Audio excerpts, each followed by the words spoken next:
saat ini harus punya pemikiran keputusan di atas manusia normal.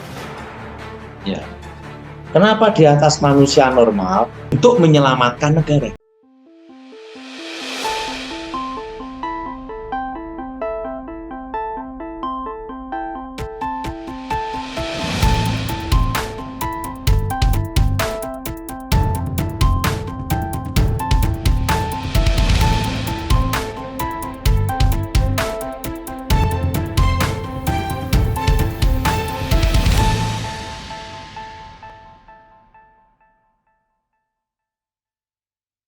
Shalom sahat terang kemuliaan, apa khabar kalian semua? Senang rasanya bisa berjumpa lagi dengan kalian semua. Kiranya kebaikan Tuhan dan damai sukacita Allah selalu bersama dengan kalian, diberikan umur yang panjang, diberikan kesehatan yang sempurna dan tentunya juga diberikan rezeki yang berlimpah, dijauhkan dari segala sakit penyakit dan mara bahaya. Di kesempatan kali ini kita akan mendengarkan lagi pesan Evangelis Daud Tony setelah Pilpres 2024. Nah, seperti yang telah Evangelis Daud Tony nubuatkan ya dari tahun yang lalu, sepertinya sudah lama sekali ya. Kalau misalkan kalian lihat video-video Evangelis Daud Tony sebelumnya, apalagi di tahun yang lalu, beliau sudah memberitahukan kepada kita semua bahawa calon presiden yang tepat adalah dari militer katanya, alias kalau bisa kita bilang adalah Prabowo dan Gibran akan menjadi wakil presiden, dan itu sudah dinubuatkan Evangelis Daud Tony atau diberitahukan sejak tahun yang lalu, dan ini betul-betul menjadi kenyataan.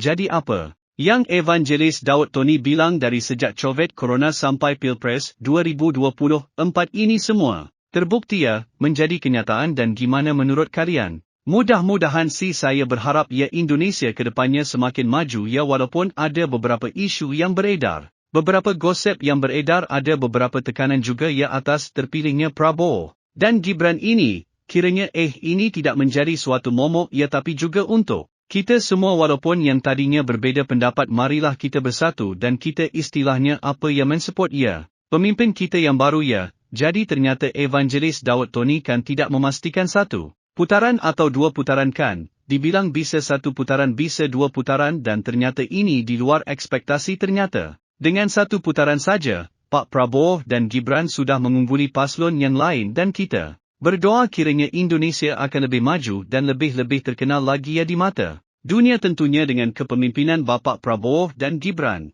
Nah, untuk kedepannya seperti apa sih yang akan terjadi khususnya di Indonesia setelah terpilihnya Bapak Prabowo sebagai Presiden Republik Indonesia dan Gibran Rakabumi sebagai Wakil Presiden Republik Indonesia? Apa yang akan terjadi di Indonesia khususnya ketika kita mengalami resesi ekonomi katanya di 2025, menjelang 2025. Nah, sahabat kemuliaan, di sini akan kita dengarkan pesan terbaru setelah 2024 dari Evangelis Daud Tony. Baiklah sahabat, gereja YouTube kita langsung saja akan saksikan pesan apa yang terbaru dari Daud Tony setelah Pilpres 2024, dan jangan lupa dukung terus channel gereja YouTube tentunya dengan cara apa? Dengan cara subscribe dan bagikan video-videonya kepada yang lain agar kiranya channel gereja YouTube bisa menjadi berkat untuk orang banyak. Kemudian mari kita dengarkan saja langsung apa sih pesan Daud Tony, pesan terbaru Daud Tony setelah Pilpres 2024 dan setelah pemilihan atau terpilihnya Presiden dan Wakil Presiden Republik Indonesia 2024, yaitu Bapak Prabowo dan Gibran Rakabumi. Selamat menyaksikan. Bapak Ibu Saudara yang sudah bergabung bersama kita semua malam hari ini, Pak Daud Tony. Ya, selamat malam Pak Daud. Nah, selamat malam Jonas. Ya, malam hari ini kita live ada di kota Jambi. Ya, kita pelayanan Jonas. Ya. Dan saudara, tanggal 14 kemarin Pak Daud, berkat doa Pak Daud, juga Yifta Ministry berulang tahun yang ketiga Pak. Oh, iya. 14 Februari kemarin, hari Valentine, juga hari coblosan, dan juga hari ulang tahun Yifta Ministry Pak Daud. Kita doa dulu ya. Ya, siapa? Aku mohon kekuatan Elohim bekerja, kuasa Elohim bekerja, bebaskan dari yang jahat, bebaskan dari kutuk, bebas kegelapan. Kuasa Yesus bekerja, laut kami semua Tuhan, dan nama Yesus Elohim dimuliakan. Amin. Amin. Dan sebelumnya, Bapak Ibu Saudara, besok ada KKR ya, bersama Pak Daud Tony yang ada di gereja GBI MHCC Jambi. ya jam 6 sore waktu Jambi, dan bagi Bapak Ibu Saudara yang ada di Jambi maupun kerabat teman-teman silahkan kalau mau hadir di acara KKR di MHCC Jambi. Ya silahkan Pak Daud. Nah, Jonas, Ya Pak. ini kan sudah Pilpres sudah selesai. Ya Tinggal real konten nih betul. terbukti Prabowo menang toh. Ya Nah, jadi untuk tahun 2025 ini gimana? ya itu jadi pertanyaan Pak ya. Untuk tahun 2025 karena presidennya itu nanti adalah Prabowo, 2025 aman. Aman Pak ya. Kenapa aman? Karena gini Jonas, untuk menjadi presiden saat ini harus punya pemikiran keputusan di atas manusia normal. Ya Kenapa di atas manusia normal? Ingat, di atas pandai apa? Jenius. jenius. Betul? Betul. Nah, kalau di atas normal, artinya apa? Dia tidak bisa diintervensi oleh luar negeri maupun dalam negeri, apalagi partai, Oleh pihak manapun ya. oleh pihak manapun, untuk menyelamatkan negara.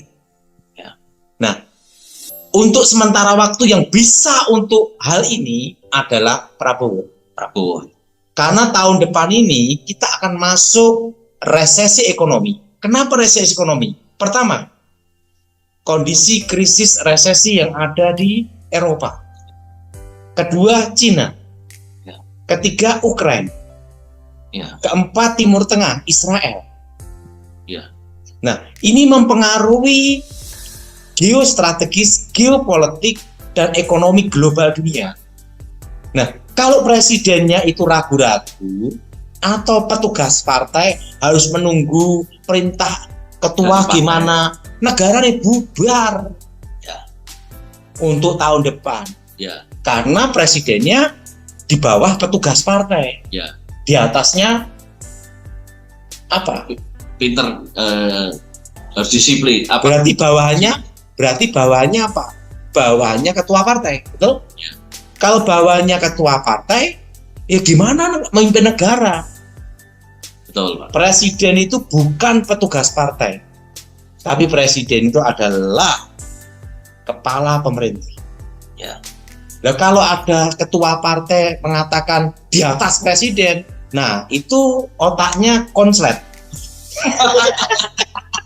Otaknya apa? Konslet. Konslet.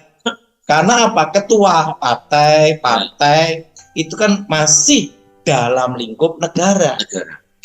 Tidak boleh ketua partai merasa di atas presiden. Nah, itu konslet. Nah, itu perlu masuk ke dokter jiwa untuk diperiksa ini penuh atau kurang satu on gitu. Betul? Betul? Setuju. Betul? Betul Pak. Karena partai itu masih di bawah naungan pemerintah dan negara. Ya. Betul? Betul. Betul? Betul Pak. Nah, kalau sampai ketua partai merasa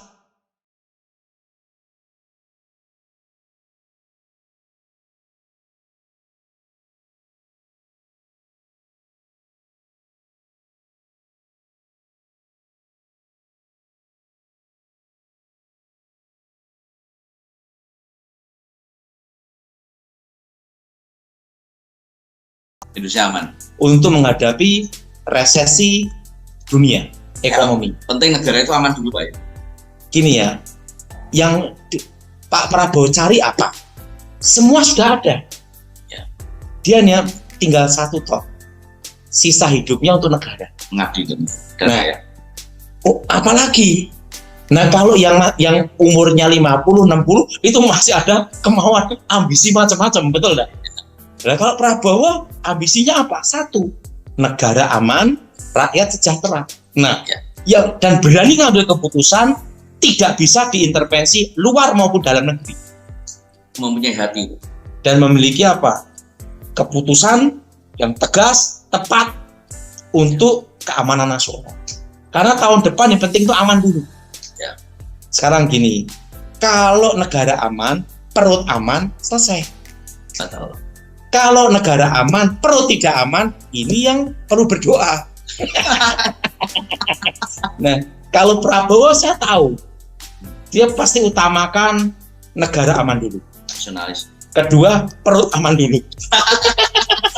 Kalau udah negara aman, perut aman, selesai udah. Selesai.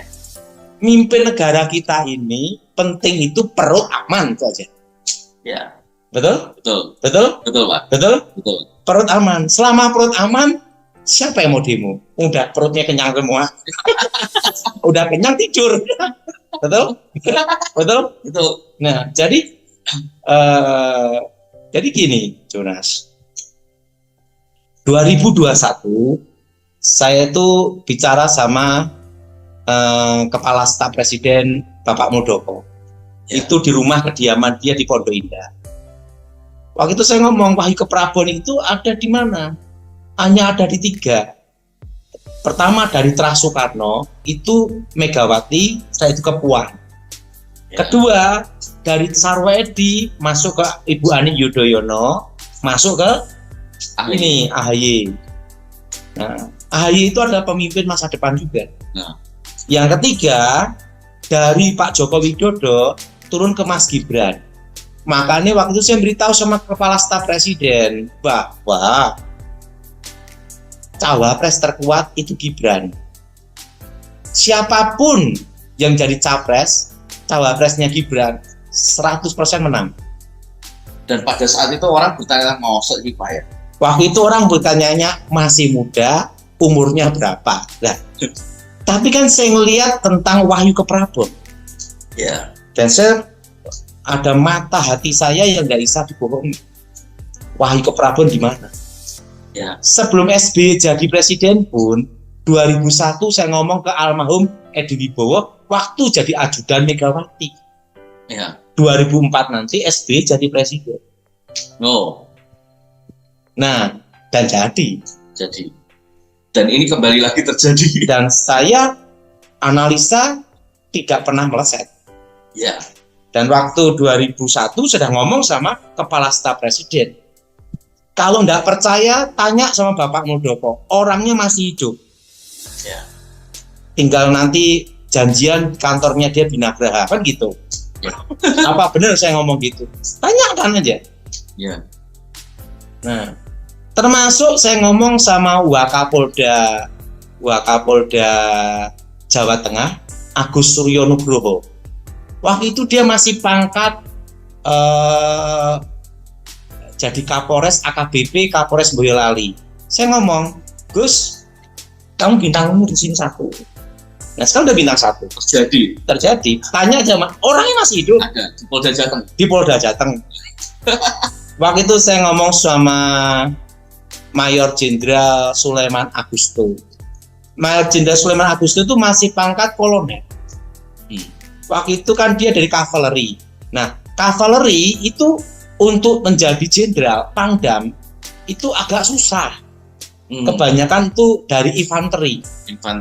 Tapi saya ngomong waktu itu dia jadi Danrem Palangkaraya.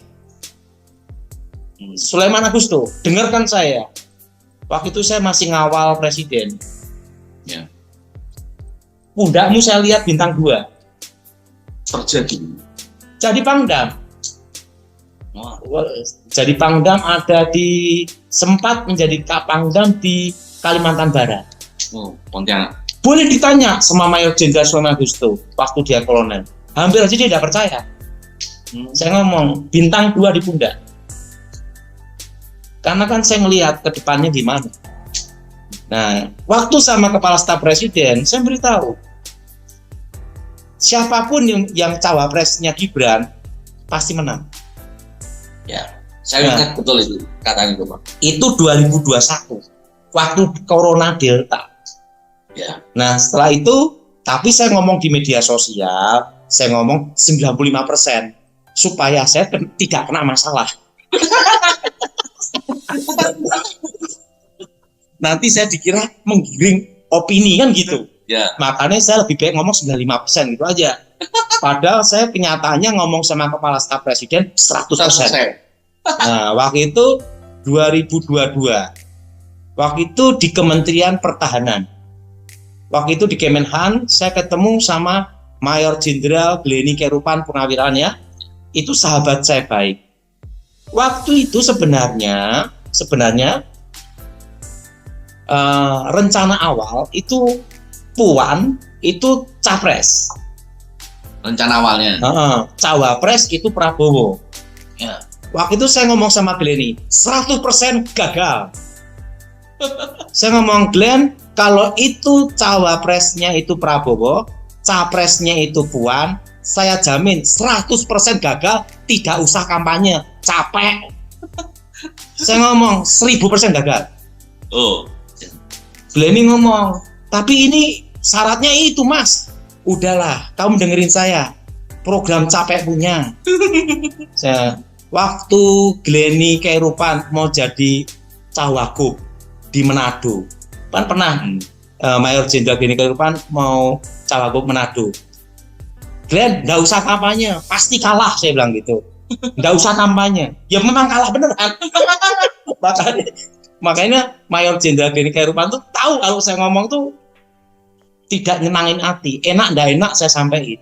Ya. Waktu itu kan cagupnya Maya Rumantir, cawagupnya Gleni Kerupan. Analisamu ke mas? Olah Yuda, namanya Olah Yuda memperhitungkan situasi, memperhitungkan pertempuran. Saya ngomong sama Gleni Kerupan, udah nggak usah kampanye. Kenapa? Pasti kalah, saya bilang gitu. Wes kamu duduk-duduk aja sama saya di Jakarta minum kopi. Loh kenapa mas? Pasti kalah, ngapain kampanye? Makanya Gleni Kerupan tuh tahu kalau saya ngomong tuh gimana. Nah waktu itu di Kementerian Pertahanan saya ngomong sama Gleni Kerupan, kalau cawapresnya Gibran 100% menang. Terbukti. Kenapa menang Pak Daud? Ingat, orang yang suka sama Pak Presiden Jokowi itu banyak. Ya. Dan yang jelas Jawa Tengah akan pecah, saya bilang gitu. Akan pecah. Dan ingat, 100% menang. Bener ya? Sampaikan ke Prabowo.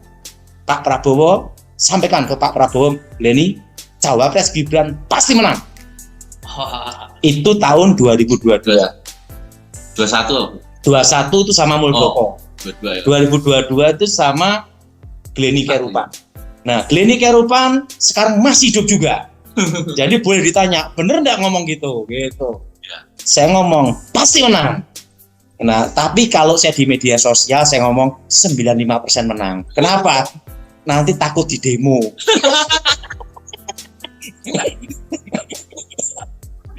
Jadi lebih baik ngomong 95% biar aman. Betul Jonas. Nanti kan kena undang-undang Bawaslu lah, nanti kena inilah, kena ini, lebih baik ngomong 95% lah. Padahal itu analisa saya. Nah setelah itu waktu itu Mas Demokrat ini cerita ya, Demokrat itu sama nomor 1 Anies. Saya ngomong sama Mandik itu salah satu orang pentingnya Demokrat. Saya ngomong pasti gagal bilang gitu. Jadi waktu itu saya ngomong sama Anies, pasti kalah, pasti gagal. Bisa lolos parlemen enggak? Bisa enggak? Saya bilang gitu. Saya ngomong enggak bisa, saya ngomong. Kalau sama Anies pasti kalah, pasti gagal bilang gitu. Kok gitu Mas? Udahlah, beritahu Pak SBY, saya ini mendapat wasiat almarhum Ibu Ani Yudhoyono untuk menjaga 2 putra Ibu yang terbaik. Yang pertama Mas Agus Harimukti Yudhoyono, kedua Mas Ibas. Jadi beritahu Pak SBY, Mas Mandik, itu orang penting Demokrat, untuk segera ke Prabowo, jangan ke Anies, saya bilang gitu. Kenapa? Pasti kalah, bilang gitu. Dan tidak lolos parlemen, saya bilang gitu. Nah, akhirnya saya kontak dengan Mas Ibas Edi Baskoro. Ya. Mas Ibas waktu itu ngomong sama saya, gimana Pak Daud? Kan Mas Ibas sih sampai sekarang masih hubungan komunikasi dengan saya, karena kan dia tahu saya pengawal ibu almarhum gitu. Mas Ibas segera beritahu Pak SBY segera masuk koalisi Prabowo. Kenapa? Pasti menang dan lolos parlemen. Kenapa? Sudah olah yuda, sudah tak perhitungkan, sudah analisa. 100% lolos, menang. Jangan ikut sama yang pasti kalah. Itu kalau nggak percaya, tanya sama Mas Ibas, orangnya masih hidup. Ya, Tanya apa, Jonas? sama Ibas Sama Ibas, orangnya masih apa? masih hidup. Masih hidup. Saya ngomong, kalau kamu sama Anies, tidak lolos sama parlemen dan pasti kalah. Nah, waktu itu kan baru ada masalah, tidak jadi cawapres AHY. Udah saya beritahu, segera masuk ke koalisi Gerindra, Prabowo. Langsung saya telepon sama Mayor Jenderal Gleni Kairupan. Glenn, saya minta tolong dengan hormat, gitu. Karena Gleni ini tangan kanan Prabowo, satu liting Prabowo, dan berapa kali menyelamatkan Prabowo waktu perang Timur Leste. Dan banyak sekali hal yang Gleni ini betul-betul orang yang berjasa dalam hidupnya Prabowo. Saya ngomong, Glenn, minta tolong saya satu hal. Perlakukan Pak SBY dengan hormat seperti dia, karena dia adalah mantan presiden. Karena Pak SBY ini adalah, ingat, dia adalah pernah menjadi presiden dan pernah berjasa. Ya. Yang kedua, saya ada kesempatan seperti ini karena diberi kesempatan sama Ibu Ani Yudhoyono untuk mengawal presiden. Jadi saya minta Gleni tolong terima Demokrat.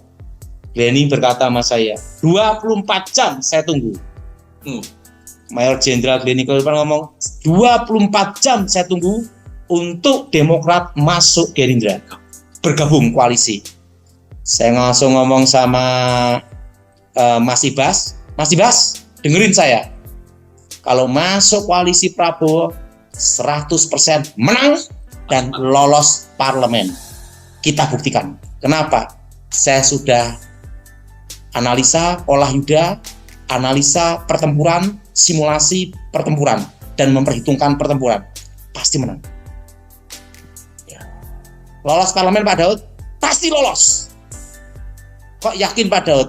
Saya sudah di lapangan 10 tahun jaga presiden, Mas. Kita udah punya pengalaman di lapangan. 10 tahun saya ngawal presiden. Langsung, pasti menang, pasti menang. Dan Mas, saya tidak akan mencelakakan Mas. Kenapa?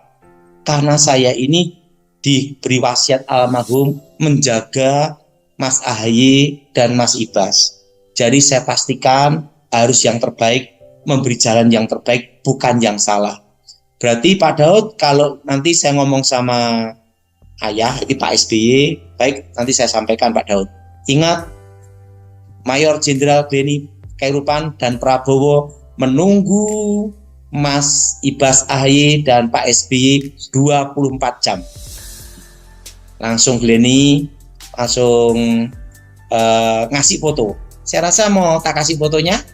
Nah ini kode langsung dari Gerindra. Wah. Nah coba ya, ini supaya lihat. Ini kalau ini asli WA-nya Gleni dan WA-nya dari Mas Ibas. Mayor Jenderal Purnawirawan Gleni Kairupan untuk menyambut Pak SBY bergabung dengan koalisi.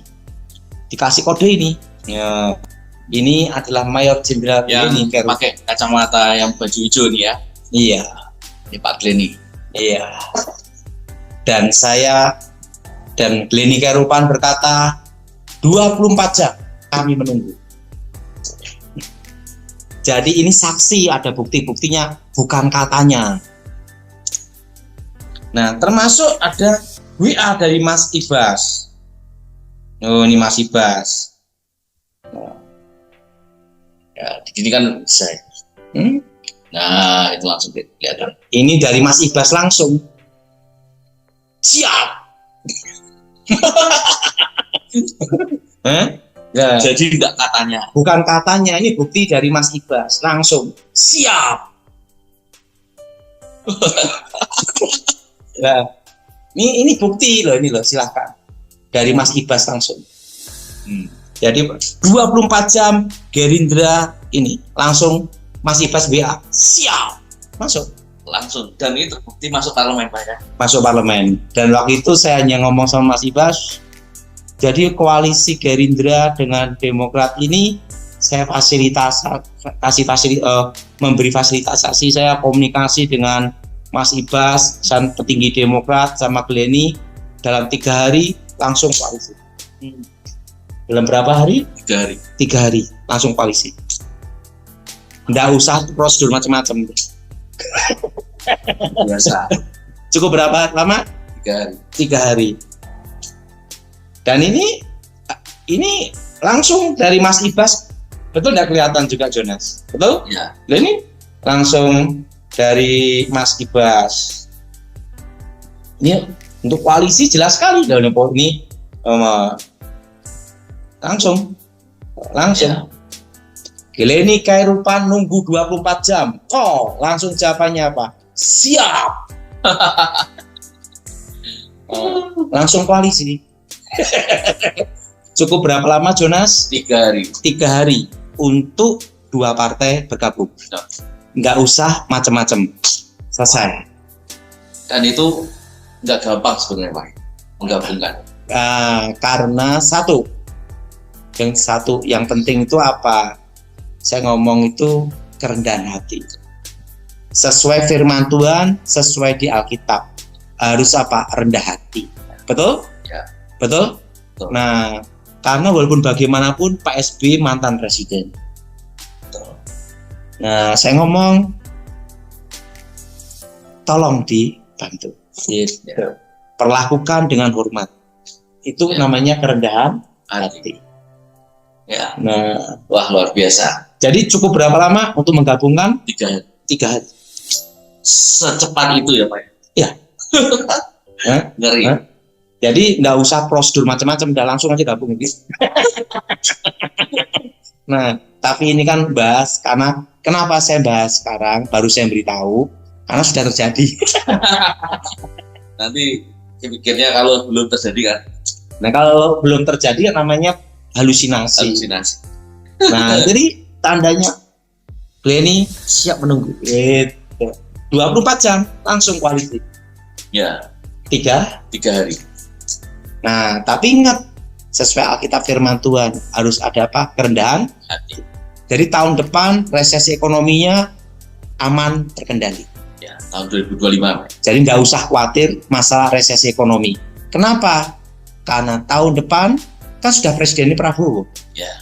Nah, sehingga aman, perut juga aman. Aman. Kan negara kita ini penting, satu aman, kedua perut aman. Udah, kampung tengah aman, selesai apa lagi? Oke. Ya, luar biasa. Ya, jadi saya melihat sendiri memang waktu itu Pak Daud bicara tentang Gibran ya. Saya ingat waktu itu di Ngobras ya, waktu capres dan cawapresnya Gibran terjadi ya, dan capresnya adalah dari militer satu-satunya, itu juga terjadi apa yang terkatakan, dan saya ngerti sendiri juga dari beberapa Kapolda dan Wakapolda dan lain-lain semua itu terjadi. Nah, Pak Daud, setiap kali perkataan Pak Daud itu selalu terjadi ya, ada bintang gitu. Di saya ada bintang nggak Pak? Ada namanya puyer bintang 7. Sahabat gereja YouTube, itulah tadi pesan yang telah disampaikan oleh Evangelis Daud Tony atau Pastor Tony tentang Pilpres 2024. Ya, apa yang akan terjadi kepada bangsa kita setelah Pilpres 2024 dan mengenai gosip-gosip yang beredar ataupun berita-berita yang beredar ya, dan apa pendapat beliau melalui Prabowo dan Gibran sebagai pemimpin Republik Indonesia yang baru tentunya. Nah, sahabat gereja YouTube, apabila ada pertanyaan bisa tulis di kolom deskripsi. Tak lupa saya ucapkan terima kasih kepada kalian semua atas dukungan yang selama ini terhadap channel gereja YouTube. Dukung terus channel gereja YouTube dengan cara apa? Tentunya dengan cara subscribe dan bagikan video-videonya kepada yang lain agar kiranya channel gereja YouTube ini bisa menjadi berkat untuk orang banyak. Kita tutup video ini dengan firman Tuhan berjudul Peperangan dalam Kehidupan Kristen, diangkat dari ayat Alkitab OC 10 ayat 14-15. Sungguhlah, dalam perjalanan kehidupan Kristen, kita tak dapat mengelak dari medan perang. Bila kita telaah Alkitab dari Kejadian hingga Perjanjian Baru, berbagai konflik senantiasa hadir. Ini menegaskan bahawa kehidupan Kristen tidak bisa dipisahkan dengan peperangan. Namun, penting untuk kita sadari bahawa esensi kehidupan Kristen adalah bagaimana kita mempertahankan iman, menjauhi dosa, dan terus maju di jalan Tuhan, sehingga kita dapat meraih kemenangan sebagaimana yang dijanjikannya. Dalam konteks ini, kita harus pahami jenis peperangan yang terjadi dalam kehidupan kita. Pertama, perang melawan iblis, yang mengincar damai sejahtera kita dan berupaya memisahkan kita dari kasih Kristus. Kedua, perang melawan hawa nafsu daging, yang kerap menjadi belenggu bagi mereka yang hidup dalam dosa. Ketiga, perang melawan lingkungan yang penuh kefasikan, di mana kita harus teguh pada prinsip dan tidak mudah terpengaruh. Terakhir, perang melawan Tuhan, yang merupakan dosa paling besar yang akan menghancurkan hidup kita. Dalam menghadapi peperangan ini, kita belajar beberapa hal penting. 1. Kesadaran akan lawan yang dihadapi. Kita harus mengetahui dengan siapa kita berperang. Jika melawan Tuhan, hanya bertobatlah jalan keluarlah. Namun, jika melawan iblis, kita harus terus maju. Jika melawan hawa nafsu daging, kita harus bersikap tegas. Dan jika melawan kefasikan, kita harus menjadi teladan hidup. 2. Kesungguhan mencapai kemenangan. Kita tidak boleh cepat menyerah, tetap memiliki semangat yang menyala dan harus yakin bahawa kemenangan pasti akan kita raih. 3. Ketergantungan pada Tuhan. Biarkanlah Tuhan yang memimpin dan menjadi panglima kita. Jika kita mengandalkannya, kita akan dihantarkan melewati segala kesulitan. 4. Keberanian untuk terus maju. Dunia hari ini penuh dengan orang pengecut dan penakut. Orang yang Tuhan pakai memang bukan orang yang sempurna, tetapi orang yang diberikan keberanian untuk maju. Di dalam Roh Kudus terdapat keberanian, bukan ketakutan. Jadi, tetaplah maju dengan penuh keberanian, kerana itu adalah jalan menuju kemenangan. Saudaraku yang dikasihi oleh Tuhan Yesus Kristus, semoga kita semua tetap kokoh dalam iman, berjalan dalam pimpinan Roh Kudus. Maka hidup saudara akan diberikan keberanian sehingga berdampak untuk tetap maju dan mampu merebut kemenangan dalam setiap peperangan yang kita hadapi. Amin. Selamat memasuki hari pertama dalam minggu ini bersama Tuhan Yesus Kristus. Cukup Rp10,000 per pekan, puji Tuhan kita dapat menjadi dampak. Menjadi bagian pembagian Alkitab gratis.